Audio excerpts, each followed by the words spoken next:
Il y a beaucoup de métaux dans cette batterie. Le problème, l'énergie nécessaire à l'extraction des matières premières n'est pas neutre en CO2.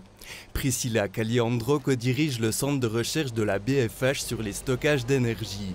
Son but, optimiser la durée de vie des batteries. En général, si on veut avoir une batterie qui peut vivre le plus long possible, ça va aussi diminuer les émissions grises, parce qu'on peut l'utiliser beaucoup plus de temps. En général, les émissions grises, ils sont relatives à l'endroit où on fabrique les cellules. Si on va voir en production européenne, les émissions grises, ils vont être beaucoup plus bas que la production qu'on a en Chine en ce moment-là. Et quand une batterie n'est plus assez performante pour la mobilité, elle peut encore être très utile. Au Switzerland Innovation Park, Christian Oxenbeit cherche des moyens de donner une seconde vie aux batteries.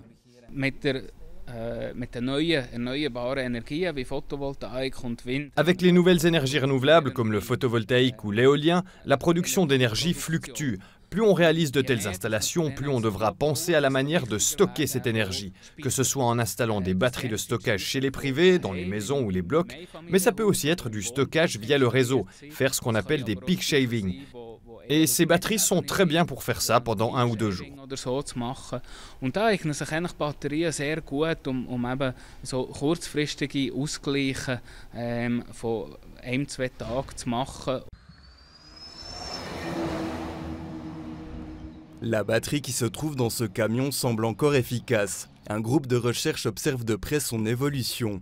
Mais si les batteries lithium-ion sont à améliorer, pour protéger le climat, il faut aussi que l'énergie qu'elles stockent soit renouvelable. Es kann nicht sein, dass man effiziente Motoren, Batterien, das Ganze wirklich top hat. Ça ne suffit pas d'avoir des moteurs et des batteries efficaces au top. Si d'un autre côté on produit l'énergie avec du charbon ou du nucléaire, ça ne va pas. Il faut que l'énergie reste propre.